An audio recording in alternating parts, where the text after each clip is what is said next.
జరుగుమల్లి మండలం చింతలపాలెంలో స్వచ్ఛాంధ్ర స్వర్ణాంధ్ర కార్యక్రమంలో పాల్గొన్న మంత్రి డోల బాల వీరేంద్ర స్వామి స్వచ్ఛతపై ప్రజల చేత ప్రతిజ్ఞ చేయించిన మంత్రి గ్రామాల్లో పచ్చదనం పరిశుభ్రతకు కూటమి ప్రభుత్వం అధిక ప్రాధాన్యత ఇస్తుందని, మన ఇల్లు మన వీధి మన గ్రామం అనే నినాదంతో ప్రతి ఒక్కరూ పరిశుభ్రంగా పాటించాలని గతంలో ఎక్కడా లేని విధంగా కూటమి పాలనలో గ్రామాల్లో పెద్ద ఎత్తున అభివృద్ధి సంక్షేమ కార్యక్రమాలు, ప్లాస్టిక్ నిర్మూలనలో ప్రజలంతా భాగస్వామ్యులు కావాలి. P4తో పేదరికం లేని సమాజం కోసం సీఎం చంద్రబాబు నాయుడు కృషి చేస్తున్నారని మంత్రి డోల బాల వీరేంద్ర స్వామి ఈ సందర్భంగా అన్నారు.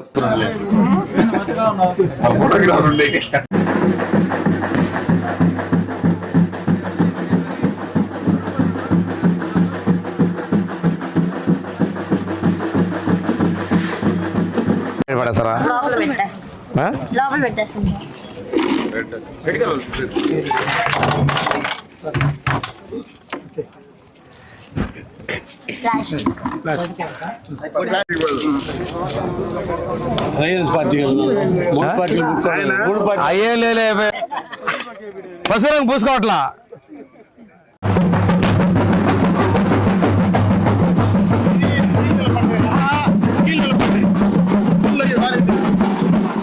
కాలువ తీస్తే నీళ్లు పోతాయి, పళ్ళు అయితే ఇసుకు వస్తానే రోడ్డు మీద.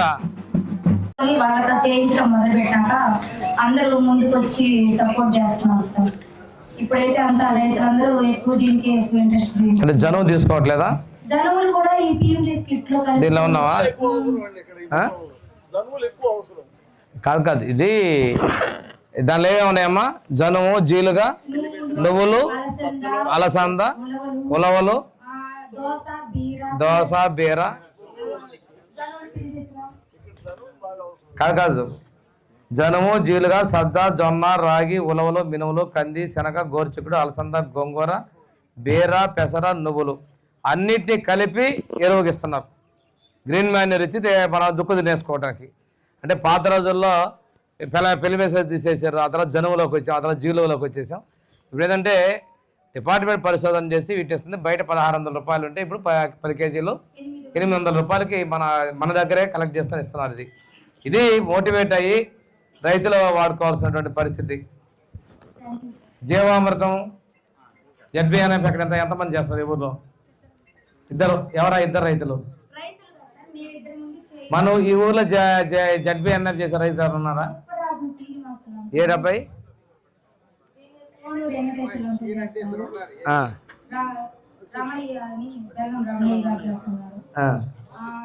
కూర్చో సెక్రటరీ.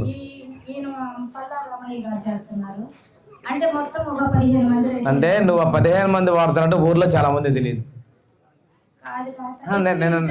నేను అనేది ఇక్కడున్న వాళ్ళకి ఎక్కువ మందికి వీళ్ళు ఈ ప్రకృతి వ్యవసాయం చేస్తున్నారు. ఒక చిన్న పెట్టండి, ప్రకృతి వ్యవసాయం చేస్తున్నారు రైతులు అని చెప్పి ఒక చిన్న ఫ్లెక్స్ పెట్టండి, బయట బ్యానర్ 300 రూపాయలు అయితే బయట పెట్టండి. వాళ్ళు ఏందిరా ప్రకృతి వ్యవసాయం అని చెప్పి మిగతా రైతులు అడుగుతారు. దానివల్ల లాభం ఏంది, నష్టం అడుగుతారు. నిన్న మనకి మిర్చి పోతే తిరిగి పంపించారు చైనా నుంచి, తెలుసా? పురుగు మందులు అందులో ఉన్నాయి కాబట్టి చైనా పోయినటువంటి కంటైనర్ వెనక్కి వచ్చినాయి.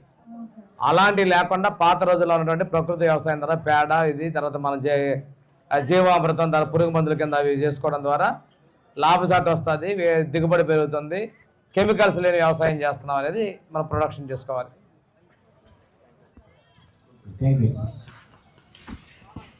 సబ్సిడీ 7,700 సబ్సిడీ ఇచ్చేస్తారు. 7,700 అంటే 750 రూపాయలు కిట్టి 750 రూపాయలు ఇస్తున్నారు.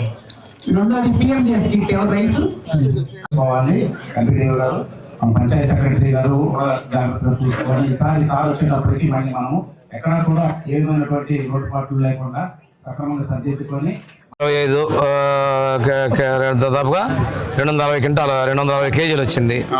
మొత్తం యూరియా సంచులు 7 4 7 1 ఇచ్చారు. అదే ఇక్కడ కూడా 4 రావాలా? అవసరం లేదు సార్. అంటే డోసును బట్టి ఎక్కువ వాడతాం. కాదు ఇప్పుడు మొత్తం ఇక్కడ మోతాదు 87 కిలోలు 21 కేజీలు వాడాలి సార్. వాడాలి. ఆయన 3 విడతలకు వాడాలి. ఆ 3 విడతలు ఫస్ట్ డోస్ లో 50 4 బ్యాగులు అంటే ఎన్ని కేజీలు? 4 బ్యాగులు అంటే 40 40 4 5 22 క్వింటాల్ 180 కేజీలు 180 కేజీ. ఇక్కడ మీరు 87 కేజీలు చెప్పారు. 87 కేజీలు యూరియా కావాలని చెప్పారు ఇక్కడ. అవును సార్. 87 కేజీలు యూరియా కావాలంటే బ్యాగుకి ఎన్ని కేజీలు? 45. మీరు ఇస్తే 2 బ్యాగులు ఇవ్వాలి కదా, 4 ఎందుకు ఇచ్చారు? 46% ఉంటుంది కదా సార్ యూరియా, N 46% ఉంటుంది కాబట్టి బ్యాగులు పెరుగుతాయి సార్. పర్సంటేజ్ ఆఫ్ యూరియా దాంట్లో N లో ఉన్నటువంటి పర్సంటేజ్ 46% కాబట్టి బ్యాగులు ఇక్కడ పెరుగుతాయి సార్. పూర్తి చేస్తానని కూడా నేను తెలియజేసుకుంటూ, గ్రామంలో నాటో ఈ గ్రామమే కాదు 14, 19 కూడా అన్ని గ్రామాల్లో మ్యాక్సిమం పనులు మనం చేయడం జరిగింది. ఆ తర్వాత ఎక్కడా జరగలేదు. ఇప్పుడు మళ్ళీ సర్పంచ్లు అటున్న కొన్ని గ్రామాల్లో మనం చేయలేదు పనులు, వాటన్నిటినీ కూడా రాబోయే తారీఖుల్లో తప్పనిసరిగా పూర్తి చేస్తాను. మనం అభివృద్ధిని సంక్షేమాన్ని చేస్తాం. ఈరోజు పొలాలకు పోయే డొంకలకు కూడా ఈరోజు మనకి ఈ విషయాన్ని ప్రభుత్వం దృష్టిలో పరిశీలనలో ఉంది. కనీసం కొన్ని గ్రామాలకైనా కొన్ని రోడ్లైనా కానీ చేసేదానికోసం ప్రభుత్వం ప్రణాళిక సిద్ధం చేస్తూ ఉంది.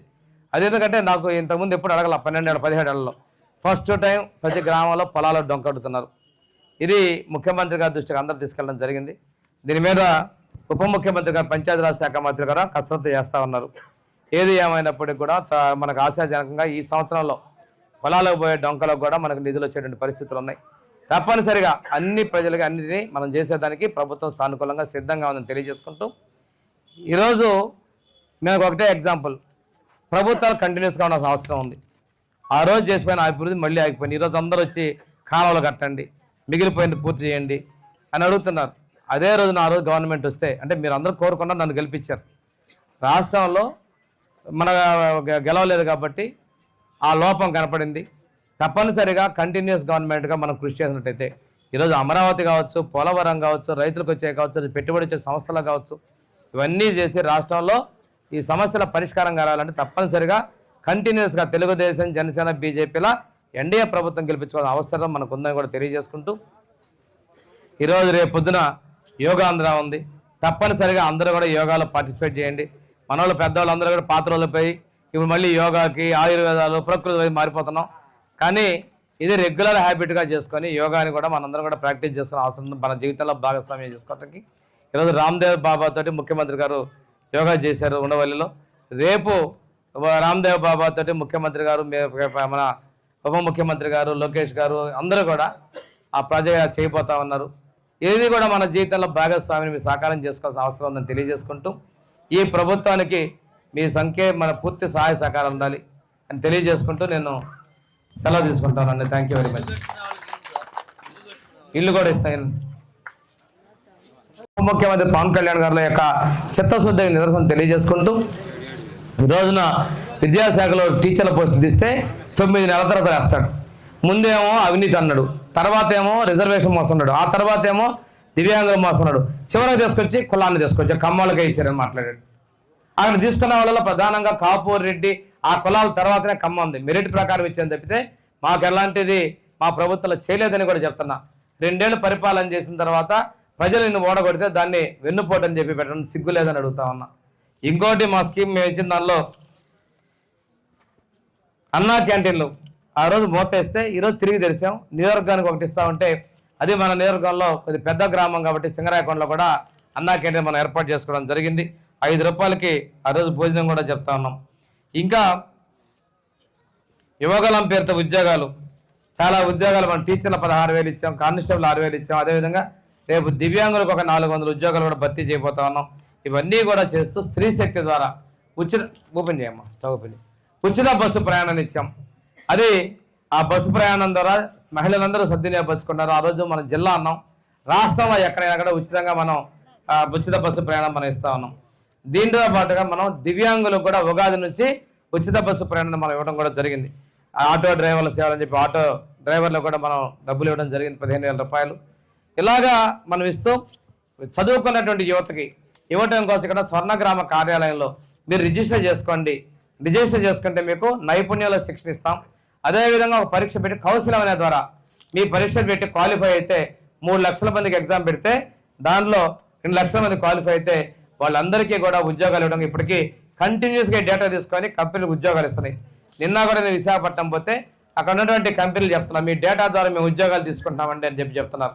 అది కూడా తెలియని వాళ్ళు ఎవరైనా ఉంటే ఇక్కడ ఉన్నటువంటి డిజిటల్ అసిస్టెంట్తో సంప్రదించి మీరు రిజిస్టర్ చేసుకొని కౌశలం ద్వారా కానీ మీ శిక్షణ కావాలంటే స్కిల్ నైపుణ్యం ద్వారా కానీ అభివృద్ధి చేసుకోవాల్సిన అవసరాలు ఉన్నాయని చెప్పి తెలియజేసుకుంటూ ఇన్ని సంక్షేమ పథకాలు మన ప్రభుత్వం ఇస్తూ ఉంది. దీంతో పాటుగా ఈరోజు రైతులకు వచ్చేసరికి యూరియా కష్టాలు పోయినసారి లేని కృత్రిమం చేశారు. అయినప్పటికీ కూడా ఇప్పుడే మన ఏపీ అగ్రికల్చర్ ఏపీఏఐఎంఎస్ ప్లే స్టోర్కి వెళ్ళి యాప్ డౌన్లోడ్ చేసుకుంటే ఇందాకే చూసిన వెంకటేశ్వరులకి ఎంత యూరియా ఇచ్చారు, 3 విడతలుగా ఎంత, ఏ సాధితాల్లో ఎంత కావాలో దాని ప్రకారం యూరియాను కూడా ఇవ్వడం జరిగింది. తడి చెత్త పొడి చెత్త మీద అవగాహనతో పాటు పరిసర పరిశుభ్రత ఆవశ్యకత ఇవ్వడం జరిగింది. ఈ సందర్భంగా పారిశుద్ధ్య కార్మికులు కూడా సత్కారాలు చేసుకోవడం జరిగింది. ఎందుకంటే వాళ్ళు ఉంటేనే ఈ గ్రామాల్లో శుభ్రత మెయింటైన్ అవుతున్న విషయాన్ని కూడా ప్రజలకు తెలియజేస్తూ ఈ గ్రామంలో మన మిత్రతో పాటు అగ్రికల్చర్ యాప్ వీటన్నిటి మీద అవగాహన కలిగి జరిగింది. మా ప్రభుత్వం ఇవాళ అన్నదాత సుఖీభవ రెండవసారిగా మళ్ళీ ఈ వ్యవసాయ ఈ ఆర్థిక సంవత్సరంలో విడుదల చేయబోతుంది. వాళ్ళ సాయంత్రం చెప్పినటువంటి ప్రతి హామీలు కూడా మా ప్రభుత్వం నెరవేరుస్తూ పోయింది. ఈ 2 years పాలనలో అద్భుతంగా సంక్షేమాన్ని అభివృద్ధిని అమలు చేయడం జరిగింది. ఈరోజు కొంతమంది తన ప్రతిపక్ష హోదా దక్కనటువంటి వ్యక్తులు ప్రజలు తనకు వెన్నుపోటు పడిచారని చెప్పేసి అదేదో రివర్స్లో మాట్లాడుతున్నారు. ఇది మంచి పద్ధతి కాదు. ప్రజా గౌరవాన్ని ప్రజలు ఇచ్చినటువంటి తీర్పును శిరసావించుకోవాల్సిన అవసరం ఉంది. మా మహిళా హోంమంత్రి మీద కూడా విమర్శలు చేసే పరిస్థితి మీరు దిగజారటం మీ యొక్క దిగజారుతనాన్ని సూచిస్తూ ఉంది. ఈరోజు ఈ రాష్ట్రంలో అభివృద్ధిని సంక్షేమాన్ని తీసుకెళ్ళడానికి తెలుగుదేశం, జనసేన, బీజేపీల ఎన్డీఏ ప్రభుత్వం ముందుకెళ్తూ ఉంది. ముఖ్యమంత్రి ప్రధానమంత్రి నరేంద్ర మోడీ గారి సహకారంతో అనుభవజ్ఞుడు, పరిపాలనా దక్షినటువంటి ముఖ్యమంత్రి శ్రీ నారా చంద్రబాబు నాయుడు గారు వనరులు ఏమి ఉన్నప్పటికీ కూడాను చెప్పిన మాటగా అభివృద్ధిని తీసుకెళ్తున్న విషయాన్ని సందర్భంగా గుర్తు చేసుకుంటూ వీరికి అన్ని విధాలా పవన్ కళ్యాణ్ గారు తోడ్పాటున సహకారాన్ని అందిస్తూ ఉన్నారు. మా విద్యాశాఖ మంత్రి లోకేష్ గారు అయితే పెట్టుబడులు తేవడంలో కూడా వారి యొక్క పాత్ర పోషిస్తూ విద్యారంగంలో కూడా వినూత్న మార్పులు తీసుకొస్తారని తెలియజేసుకుంటూ ఈరోజు అంగన్వాడీ కేంద్రాల్లో కూడా పారిశుద్ధ్యాన్ని ప్రధానంగా తీసుకున్నామని తెలియజేసుకుంటూ సింగిల్ యూజ్ ప్లాస్టిక్ని మనం ప్రోత్సహించుకోవాలని చెప్పేసి తెలియజేసుకుంటూ ప్లాస్టిక్ రహిత ఆంధ్రాన్ని కూడా సాధించుకోవాల్సిన బాధ్యత ఉందని తెలియజేసుకోవాలి.